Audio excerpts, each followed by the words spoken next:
It's the Bud Grant Show.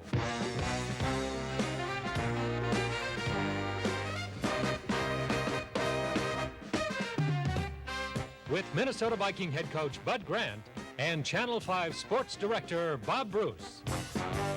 Now, here's Bob. Hello again, everyone, and welcome to the Bud Grant Show. The Minnesota Vikings won a thriller out at the Met today, beating the Detroit Lions 26-24 to jump back into a tie for first place in the Central Division of the NFC. And oh, can you believe it? It was just a great game. With us to talk about is the head coach, Bud Grant, and of course, the man who provided some very necessary points in today's game, place kicker Rick Danmeyer. Rick, welcome to the show. Thank you very much. Well, what can you say about this? 1, 2, 3, you're back tied for first place in the Central Division. And whereas before the game it looked like things were looking kind of down for the Vikings, now 1-2 record. Everybody, Green Bay and Tampa Bay lost, Chicago and the Vikings win, and it's anybody's ball game again in the Central Division. Sort of par for the course. Well, we're right, we've played 3 games, we're right back to scratch again. So we're starting all over. You can just wipe the slate clean and start over. And I think going into the game, you know, it kind of worked out that way, the way we wanted it. Now we can start even with everybody, and hopefully some of the injuries and some of the other things are behind us. Monday night the offense had some problems, but today Tommy Kramer, what an incredible comeback with the knee injury, 25 for 43 passing. He had 2 interceptions, but still a total of 333 yards through the air. An excellent game, and I'm sure maybe it provided a little bit of a lift having him back in there. I don't think there's any question. You know, Tommy's experience, courageous effort on his part. And it was a good game. I mean, I don't care how you look at it or who you were for or against. It was a good football game. We happened to be ahead when it ended, but if we'd have played all afternoon, I'm sure the score would have gone back and forth. But probably we overcame some things. We overcame some penalties. We overcame some turnovers, some what we thought were bad calls. And I think when you can win in those kind of conditions, it says something for the ball club. It was the kind of game that went back and forth, but 2 just textbook examples of last-minute drives, the one prior to the ending of the first half and the one that led up to the winning field goal. At both times, the Vikings started, I think, in the first one on their own 21, the second time on their own 18, took it all the way down the field and got some points out of it. Well, yes, and it all would have went for naught if, you know, the guy next to you there hadn't, you know, put it through, and that's what it's all about. Well, Rick, I have to ask you, you know, it's the sort of a cliche-ish question, but what were you thinking about when you were getting ready to kick the field goal that would win the game? You know, you had that extra point blocked prior to that, so now you come back out on the field with basically a distance of an extra point. Were you thinking at all about the one that happened before this one? No, I don't think you can stay in this business if you keep looking back and looking at the ones you either made or missed before. And so I was just trying to go out and concentrate on the one that was coming up. I knew that after they had kicked the field goal, I knew that either a touchdown or a field goal was going to win it for us. And I think that the one thing that Bud has stressed to us is that you got to come up with the big plays when they count. And when it counted, the offense just marched right down the field. You're sort of a mellow, calm guy, and I'm sure that's your basic personality. I'm sure that helped in that situation. Well, I think I've got a lot of confidence in myself, and I think that I've kicked long enough now that I know what the job entails, and so I just try to go out and do the best I can every time I go on the field. What about the defense today? Tommy Hannon, 1 interception and 1 fumble, steal, or you were commenting that maybe it should have been called an interception, and well, the defense, they all played well. We have to look at that. Tommy had a good day, not only the interception or the recovery, but also some of the other plays that he made. And I think a key play in the game when we fumbled on our first series, our defense held them down there, forced them to kick a field goal, but their guy missed the field goal that eventually could have won the ball game for them. A lot of good things to talk about this show, and we'll be back and talk about a few more of them and look at the first half highlights right after this.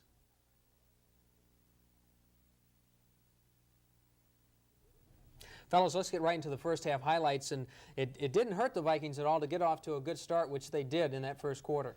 Well, after the first series, when we fumbled the ball, we did come back, and we had some good play. We had some running room, and with them not scoring and then missing the field goal, I think it gave us a little shot in the arm too. And it was a hot day out there. You see Danielson here trying to go across the middle. It's something they do very well. We held them off for a while. Later in the game, you'll see that some of the big plays they make are patterns coming across the middle. Here you see the missed field goal.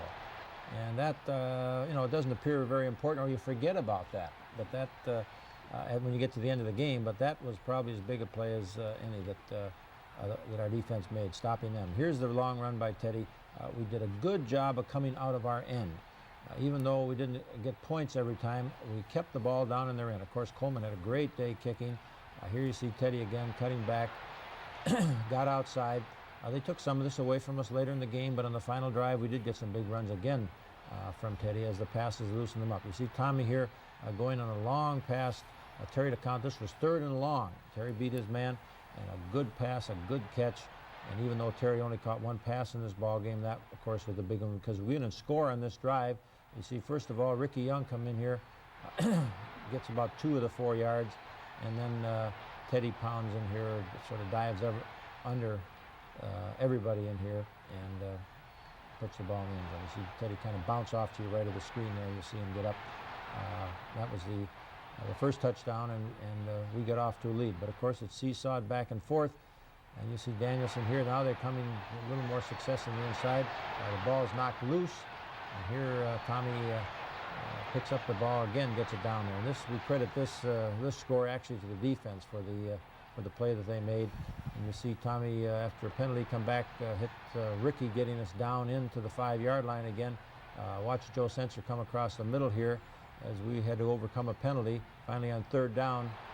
Joe came in motion from the outside, a new formation we hadn't shown specifically for this situation, came in, kind of mixed up their coverages and got wide open, and of course then Tommy got him the ball. They tried to mix up their running with Bussey, taking some of the pressure off Sims, but he is worth the price of admission in any stadium in the land. Danielson here hits their fine tight end Hill, but Sims was the threat all afternoon, whether it was running or catching the ball. He's the guy we worried about the most. Here you see Scott, another of their fine receivers, catching the ball. They send in the plays with their wide receivers. Good fake here. Now they go way downfield on their first drive. Scott again, good catch, play action, kind of held us up a little bit. And here's where Sims is the toughest, right down when you get in the goal line. His quickness and strength, he can get through cracks, and as dangerous he is out on the field, he's almost more dangerous when he gets inside the 10-yard line. Here again, we had a double zone on. They ran what we call a sweet spot. They ran on down the sideline. It has to be an excellent pass. It was by Danielson. And here they take some hits. You see Tommy made a lot of hits, but they try to run in front of your deep people and just behind your linebackers. And here you see Sims diving over. You can see how high he jumps. Just a tremendous athlete, not unlike Peyton and what he means to their team. You see Teddy there bounce around. This was a draw play. And now down into the final drive before the field goal. We had 1 minute and 19 seconds from the 21-yard line. You've got to be patient. You can't get it all back at once. Tommy, I think, does an excellent job. Has great vision and understanding of this part of the game. Pass to Ahmad. Now there's just about 7 seconds to go here. You see Ahmad catch the ball, get about 3-4 more yards for Rick, and 1 second to go. You can see the clock there, and Rick kicks a 39-yarder, I think this is, 38 or 39 yards. And you see that the defense is almost worn out. They hardly rushed that at that point. And we win at halftime, of course, and that's your locker room is much more receptive when you do something like that. Speaking of rushing, I know just about every week I'm always harping about the running game. Where's the running game? Well, when you needed a good running play today, you got it. You averaged 4.5 yards on the ground, and Teddy Brown had 77 yards on the ground. So it worked pretty well for you. Well, it did. Today was just a perfect day. If you can't play football today, then you're out of business, because the kicking, the passing, the running, the field conditions, the weather, the crowd, the sunshine, whatever conducive to football today was the day. Second half highlights. Let's get to those. And boy, back and forth. And when it came down to the final few seconds, it was Rick Danmeyer who got the Vikings the win. And we're coming out of our end here, and this is a big play. You see Joe Sensor, Tommy's in the end zone. A little fake and gets out into the skin part of the infield. That's 20-some yard reception. And that gets you out of a deep hole. And you see there that field position, we talk about it, but it does make a difference as what you can run and what you can do. Here's Ricky Young, just a quick handoff. They stunt and use their defensive line very, very well. There aren't a lot of holes in there to get through. But watch this play. Tommy, just super play. Teddy picks the ball off. Tommy took a hit. They got through. It was a bootleg pattern. But the quick reactions that Tommy had and finding Teddy, who was not the primary receiver, scores a big touchdown for us. I thought we might have had something going. We had an extra point blocked here. A bootleg this time. We had a mix-up in the pattern, and that is a result. It really wasn't Tommy's fault there. He was victimized by not running the proper route here.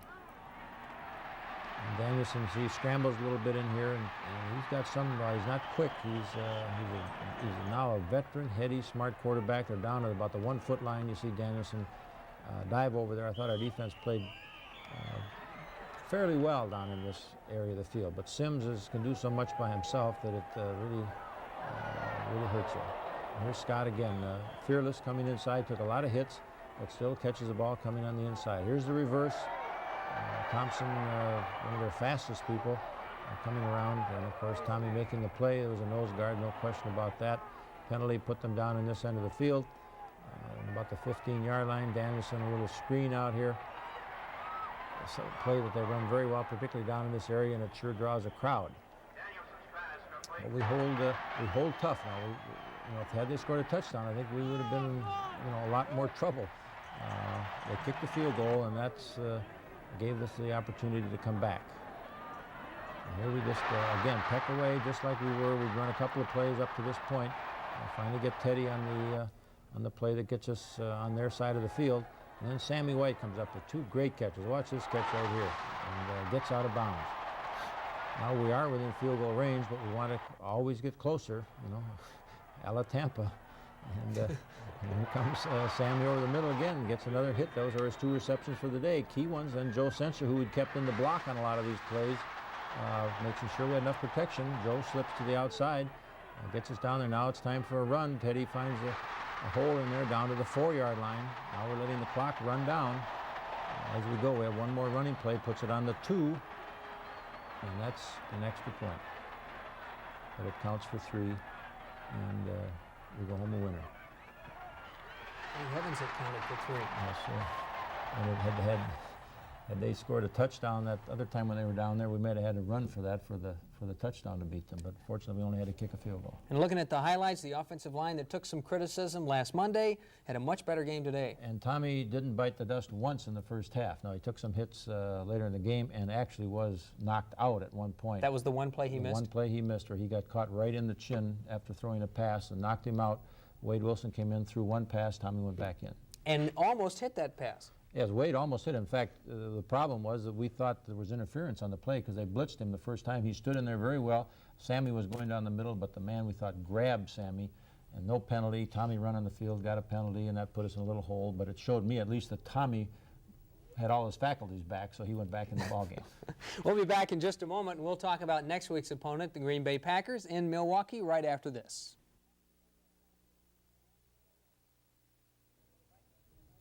Well, the Vikings have another Central Division game coming up this Sunday, going over to play the neighbors, so to speak, over in Wisconsin and Milwaukee to play the Packers. And the Packers lost today, dropping to 1-2. Everybody's got a 1-2 record. They lost to the Rams 35-23. We have a few highlights of a game last year against the Packers, a look at some of their offense. Tell us about how the offense stacks up this year as opposed to last year. I know they've had at least one major injury in the running back department. This fellow isn't injured, and that's Ellis.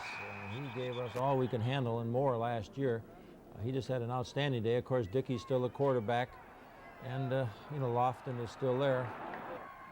And they beat us twice last year, and there was no fluke involved in any one of those games. They beat us here and they beat us in Green Bay, and really held us down.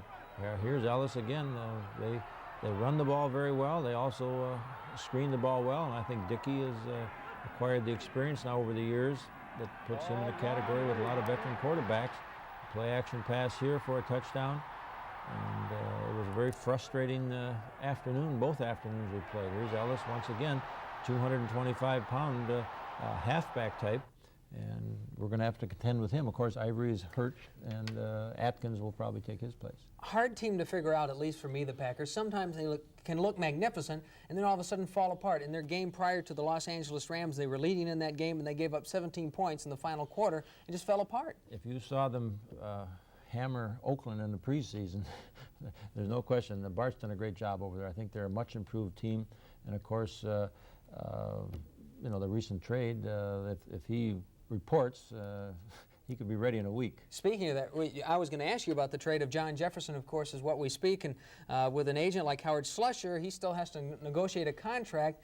Even if he did get that settled within the next couple of days, you think he could be ready to play in a game? Yes, I think somebody like Jefferson could. He's very bright, and the things are very similar. I'm sure he's been working out, and he could play. I don't know how much, but he only has to make a couple of plays in a game, which he's capable of doing. Oh, that's true. Have they improved much on defense since last year? Yes, they have. Of course, they've improved through health. They've got 3 of the 4 linebackers who were out last year, Douglas, Cumbie, Anderson, all back. Their injury situation, which has really hamstrung them over the years, is, with the exception of Ivory, has really been taken care of this year, and that's why they're such a good football team. They've got some fine draft choices that they've accumulated, some missed with injuries, but they're back, the Concars and the Butlers and the Johnsons, and they're all have accumulated this year, and this looks like their best year, and I think Bart feels that way. That's why he made the trade for Jefferson. Bart's got to feel that way. He's in the last year of his contract. He's got to come up with something this year. I don't think he thinks about that. I honestly don't. I think he thinks that this is a chance to win. The division looks very even, and just winning one game. If Jefferson helps you win one game, it might be enough. So it's the Packers. They can always be tough for the Vikings. Last year, of course, with the 2 wins. They'll be playing them in Milwaukee, and we'll have our Bud Grant hotline number ready for you. An hour following that game, you can call in your questions, and we'll pose a couple of those questions to the coach. The hotline number, once again, is 642-9375. In just a moment, we'll be talking to one of the heroes of today's game. There are a lot of people who had great games, but Rick Danmeyer provided those all-important 3 points, and we'll talk to him in just a moment.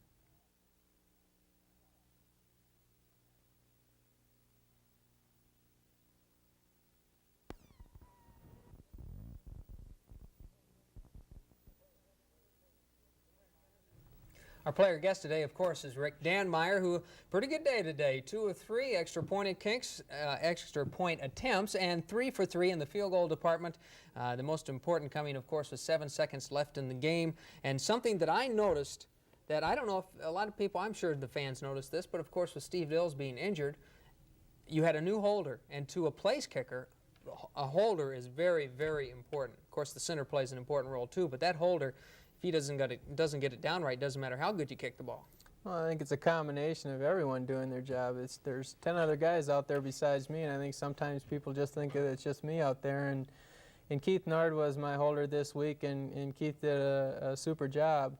It's difficult when you've got, I've worked with Steve Dills all last year and at the beginning of this year, and it was difficult to make the adjustment, but Keith is a super athlete, and he came in and did a super job on it. Did you work on that all this week? Yeah, we did do some kicking this week, but I've been working with Keith over the whole training camp and all the way up to here, although I was working with Steve Dills quite a bit more.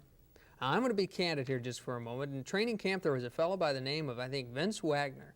How soon they forget. He kicked a 51-yarder against Washington. And there were a lot of folks that were saying, well, that's all for Danmeyer because he doesn't have 51-yard range, normally. You don't have the longest kickoffs in the league. However, you do have something that I'm sure that Bud Grant saw in you is that you're rock steady under pressure. Well, I think that the job of being a place kicker is being consistent. There's kickers that can go out there and maybe they can kick a little bit further, but I feel that the things that the coaches stress and the things that I've always tried to accomplish is to be consistent. You're there for 16 regular season games, hopefully some playoff games, and doing well one week and then not doing well the next week, that doesn't help the team. You've got to be able to consistently do it week in and week out. And so the things that I've been trying to work on is to become more consistent. Try to make all those extra points, and you could see an extra point that almost cost us a game, today. And I think that we have to try to make all those. And so that's where the good kickers, the kickers that have been around for years and years, the Fred Coxes and the Jim Bockens and kickers like that, those were the consistent kickers, and that's why they were there. You're sort of the last of a dying breed, I think. There aren't many straight-up kickers anymore, And everybody is going to the soccer style. I mean, you became almost a Lou Groza or something out there because you just don't see it that often. Well, what's the big difference between the two different styles? Why do you go straight as opposed to the side saddle, as some people call it? Well, I'm the only kicker that I think has come in the league in the last 4 or 5 years that's a straight-on kicker that's doing both field goals and the kickoffs. There is 1 or 2 that are doing either or. I think that there's some advantages to being a straight-on kicker, and I think there's some advantages to being a soccer kicker. I think the advantages to being a soccer kicker is because you can torque your body so much more that you can get a much longer swing at the ball, and so I think that you can get a little bit more power that way. But I think that because being a straight-on kicker, I think that I can lift the ball up faster, and I think that going at it in a straight line helps being more accurate that way. And so I feel glad that when I came up through junior high and high school that I was a straight-on kicker, and I still feel that that's the best way to kick. Oh, we mentioned Vince Wagner. I mean, he's got a fine leg, and I'm sure maybe someday he'll do something in the National Football League. But you paid your dues, you worked hard at it, went through a couple of teams, and now you're here. And I know that, Coach, when you look at Rick Danmar, I know that you had to make a decision in training camp. And do you like that straight-on style as opposed to soccer, or does it not matter? The decisions are made by the players, and I don't care if he drop kicks it, if he can make them all. I mean, I really don't care. But I think that the key to the game again, they missed a field goal. I mean, Murray can kick maybe a little farther than Rick, but he missed a short field goal, and we didn't miss, and that was the difference in the ball game. Well, what about injuries today? A lot of heat, a lot of exhaustion, some cramps. But I think Teddy came out fine. I don't think Tommy has any of the worse for wear. I think Turner might be ready next week. Dills won't be back, but I think everybody else is healthy, and I think that's very important. Time for your 5-second prediction. Monday Night Football, Dallas at New England. I think Dallas is on a roll right now. New England's got a lot of people, but I think Dallas can do it. Well, and we'll be with you next week to see if the Vikings can beat the Packers here on the Bud Grant Show. This has been the Bud Grant Show with Minnesota Viking head coach Bud Grant and Channel 5 sports director Bob Bruce.